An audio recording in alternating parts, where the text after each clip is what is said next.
Salam sejahtera bagi kita sekalian. Assalamualaikum warahmatullahi wabarakatuh. Yang sedang ditunggu-tunggu oleh para teman-teman honorer tentang Juknis atau mekanisme seleksi P3K 2023 telah dirilis oleh Menpan RB. Teman-teman honorer perlu memahami Juknis ini.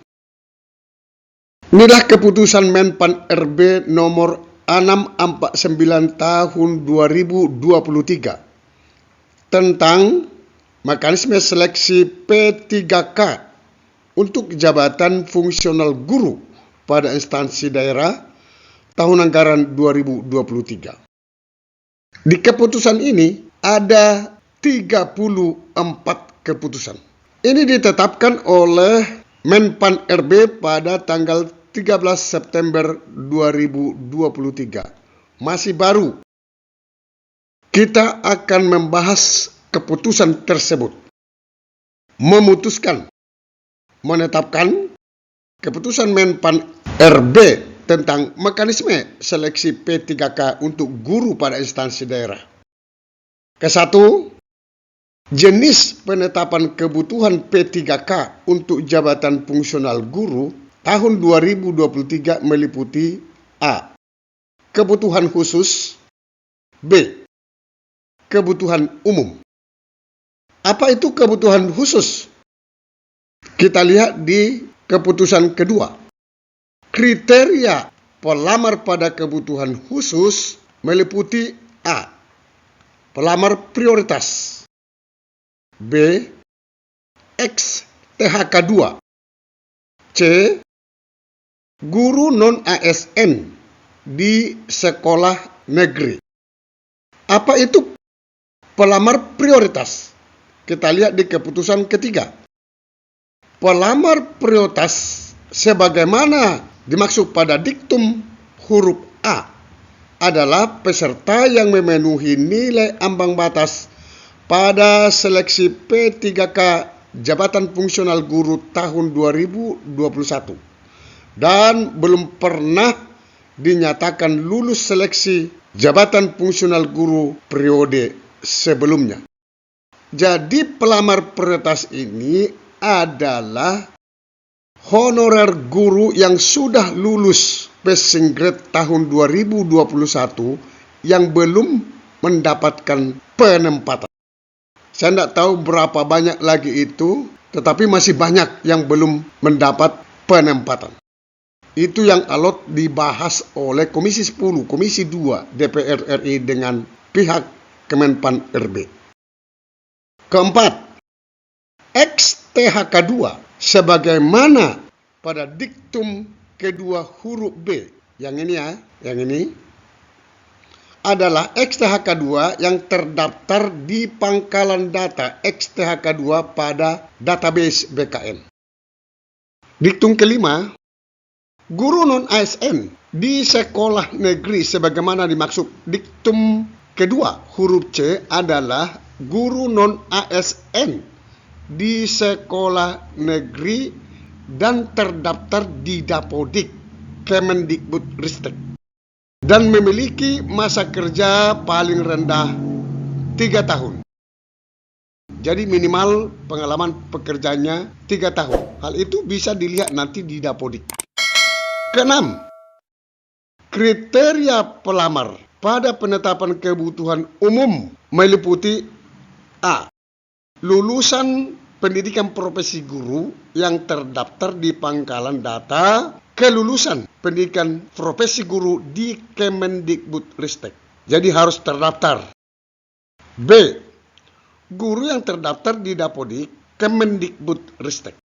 Jadi yang lulusan PPG dan guru yang terdaftar di Dapodik pengalaman kerjanya di bawah 3 tahun. Itu masuk pelamar umum. Ketujuh, pelamar pada seleksi P3K jabatan fungsional guru tahun anggaran 2023 wajib memiliki kualifikasi paling rendah sarjana S1 atau diploma 4.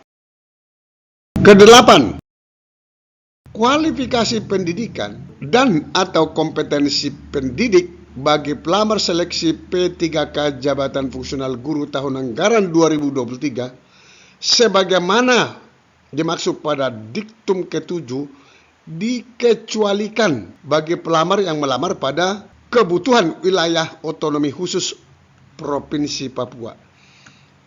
Jadi khusus untuk Provinsi Papua tidak harus S1, tidak harus diploma 4. Hal itu kita lihat di keputusan ke-9. Kualifikasi pendidikan dan kompetensi pendidik sebagaimana diktum ke-8 ini tadi yang di Papua untuk guru TK, SD, pendidikan kesetaraan program paket A atau bentuk lain yang sederajat, paling rendah lulusan pendidikan menengah atas sederajat SMA dan telah mengikuti pendidikan guru selama 2 tahun.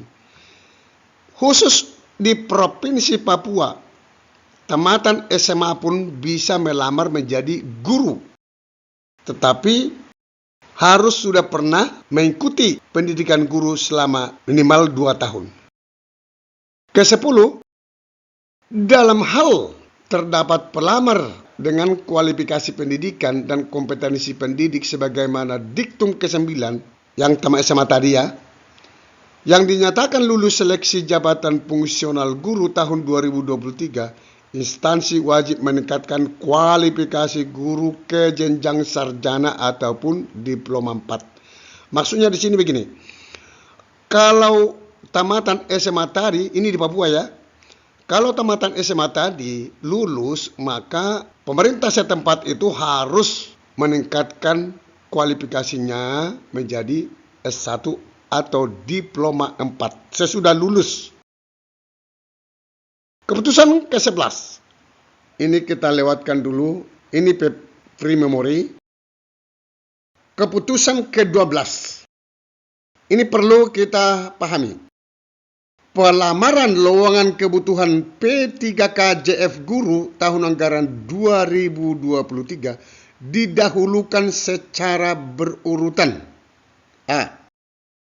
Bagi pelamar prioritas. B. Ex-THK 2. C. Guru non-ASN di sekolah negeri. D. Pelamar pada kebutuhan umum sebagaimana dimaksud pada diktum ke-6 yang tadi. Apa artinya ini? Contohnya formasi P3K Guru tahun 2023 600.000. Jadi didahulukan dulu pelamar prioritas yang kemarin itu yang sudah lulus PG, P1, itu didahulukan dulu, masuk. Ada lagi sisa dari formasi itu, didahulukan lagi ex-THK 2. Ada lagi sisa formasi, masuk guru non-ASN yang di sekolah negeri. Ada lagi sisa, maka masuk pelamar umum. Kalau saya lihat di sini, para honorer ini didahulukan daripada pelamar umum. Keputusan ke-13, seleksi P3K Guru terdiri dari seleksi administrasi, seleksi kompetensi. Ke-14, seleksi kompetensi yang dimaksud pada diktum ke-13 huruf B meliputi seleksi kompetensi teknis. Ini teman-teman pasti sudah tahu ini. Seleksi kompetensi manajerial, seleksi kompetensi sosial kultural. Ke-15, seleksi jabatan fungsional guru sebagaimana dimaksud diktum ke-13 dilakukan dengan mempertimbangkan integritas, moralitas yang dilaksanakan dengan wawancara. Jadi di dalam seleksi P3K Guru ini akan dilakukan wawancara. Bagaimana caranya wawancara tersebut? Itu ada di keputusan ke-16. Seleksi kompetensi sebagaimana dimaksud pada diktum ke-14 dan wawancara sebagaimana dimaksud pada diktum ke-15 dilaksanakan menggunakan komputer assist test atau CAT yang diselenggarakan oleh BKN. Jadi teman-teman honorer jangan takut lagi wawancara. Jangan takut lagi menghadapi seleksi melalui CAT ini. Karena tidak langsung berhadapan nanti Panselnas kepada teman-teman, tetapi melalui CAT. Ke-17, seleksi kompetensi dan wawancara bagi pelamar prioritas menggunakan hasil seleksi jabatan fungsional guru tahun 2021. Ini yang sudah lulus passing grade tahun 2021. Istilahnya yang P1. Jadi mereka ini tidak seleksi lagi. Sudah langsung penempatan jika daerahnya membuka formasi tersebut. Karena sudah lulus passing grade tahun 2021. Ke-18, instansi daerah dapat melaksanakan seleksi kompetensi teknis tambahan selain CAT BKN. Ke-19, bobot nilai seleksi kompetensi teknis tambahan. Yang dimaksud tambahan itu tadi yang dibuat oleh daerah. Sebagaimana dimaksud pada diktum ke-18, itu hanya sebesar 30% dari nilai seleksi kompetensi teknis secara keseluruhan. Ke-20, seleksi kompetensi teknis tambahan atau CAT BKN sebagaimana dimaksud pada diktum ke-18 berpedoman pada petunjuk teknis seleksi yang disusun oleh Kemendikbudristek. Keputusan ke-21 Primemori. Keputusan ke-23, seleksi kompetensi teknis manajerial sosial kultural dilaksanakan dalam durasi waktu 120 menit. Yang melamar pada kebutuhan khusus disabilitas dilaksanakan dengan durasi 150 menit. Keputusan ke-24, wawancara dilaksanakan dalam waktu 10 menit yang dilakukan melalui chat audio nantinya. Durasi waktu untuk disabilitas 15 menit. Keputusan ke-25, saya hanya menyoroti di sini masalah wawancara. Di wawancara itu ada 10 butir soal. Jadi pertanyaan-pertanyaan itu ada 10 butir dalam waktu 10 menit untuk para teman-teman guru. Keputusan ke-26, pembobotan nilai untuk materi soal seleksi kompetensi dan wawancara. Bagi pelamar pada kebutuhan khusus, bobot jawabannya benar paling rendah 1 dan nilai paling tinggi 5. Serta soal tidak terjawab, skornya 0. Keputusan ke-27 ini, nilai kumulatif paling tinggi seleksi kompetensi dan wawancara 670. Dengan rincian 450 untuk seleksi kompetensi teknis, 180 untuk seleksi kompetensi manajerial dan sosial kultural, sedangkan 40 untuk wawancara. Nilainya ya, nilai kumulatif. Keputusan ke-28, nilai ambang batas seleksi kompetensi dan wawancara adalah nilai minimal yang harus dipenuhi oleh setiap peserta seleksi penetapan kebutuhan umum. Jadi, nilai ambang batas hanya diberlakukan kepada para pelamar umum. Tidak diberlakukan untuk para tenaga honorer. Keputusan ke-29 itu terkait dengan nilai ambang batas seleksi kompetensi dan wawancara yang dimaksud pada diktum ke-28 tadi itu terdiri atas nilai ambang batas seleksi kompetensi teknis, nilai ambang batas kumulatif seleksi kompetensi manajerial dan sosial kultural, C, nilai ambang batas wawancara. Jadi untuk pelamar umum itu semua diberlakukan nilai ambang batas. Dan skornya saya lihat lebih rendah, sudah diturunkan. Jadi tidak susah untuk memenuhi passing grade tersebut. Keputusan ke-30 itu masalah penetapan nilai ambang batas. Pre-memori.